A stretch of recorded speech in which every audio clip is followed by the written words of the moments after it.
we now move to meditation, or what we call as mindfulness. It's the potential to be aware. We can train ourselves to be more focused on how the mind is flowing. I use the word flowing, I'm not using the word thinking. Thinking seems to indicate that it is very structured and you have control. So when it is flowing, it's difficult to capture. The right term has been coined in yogic language, vritti. Vritti means rotation. It's rotating. Why the yogis have given the name vritti to the thought patterns is because you will find that what you feel you have thought about and dissolved under the same circumstances and situations comes back again. It's continuously rotating inside our consciousness, like a whirlpool, like a tornado rotating, continuously rotating. In sadhana or yogic practice, we learn to observe and to understand this rotating principle of the mind. And though we may feel the thought has disappeared, I mean superficially, but because of our training, we realize that it is still there. And when we realize it is still there, then starts the process of mastery. When you know, you are able to manage. When you forget, then you are captured by surprise.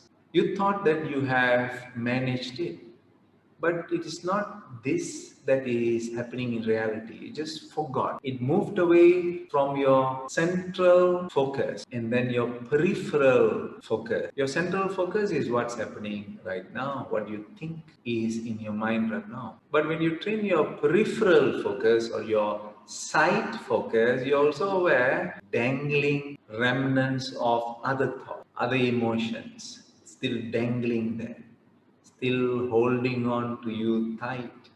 But having a peripheral awareness, you would be able to detach from that, detangle that, release it, and it goes away. But you are also aware of the possibility of back, but at a weakened state, and you will be able to manage it well. So here, what we are doing is what we call as introspection, attempting to understand how thoughts behave, what are the processes that goes on in our mind, and the potency and potential of thoughts. When we train our awareness, we would be able to harness the power of observation in order to manage our mind well. How long does it take?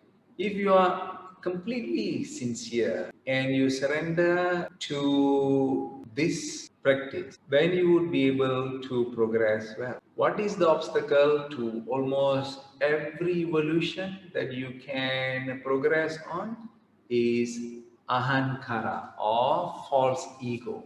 This is the greatest obstacle to evolution of consciousness. If we can manage this false ego, which is not of your fault at all, it is what society has fed you. It is what the so-called modern civilization has influenced you with. It is what the pop psychology and the many writings which I have mentioned just now in yoga practice, the glamorous world of pop psychology has in some ways suffocated our innocence.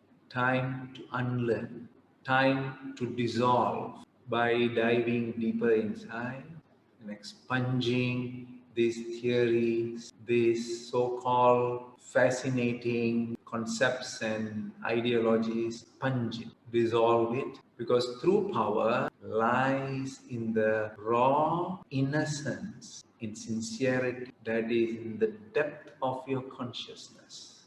Look at the most powerful individuals who have lived in this world. We have in the 18th century people like Abraham Lincoln. We have in the 19th century people like Gandhi. We have 2,400 years ago individuals of great power from the depth of their consciousness who dived deep inside and who found the truth, like the Buddha, and maybe even further down history, Laos and Krishna, Vyasa, and many others who found wisdom from the raw innocence that lies deeper inside. This is meditation, diving deep inside, deeper and deeper until you come to the core of your being, which the ancients say is the soul of life.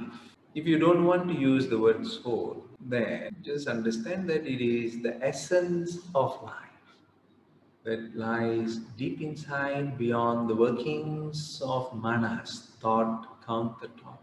Beyond ahankara lies a complete, infinite universe deep inside. Now, with this realization of this great potential that lies deep inside, when we close our eyes, when we surrender to the posture, surrendering to the posture is asana.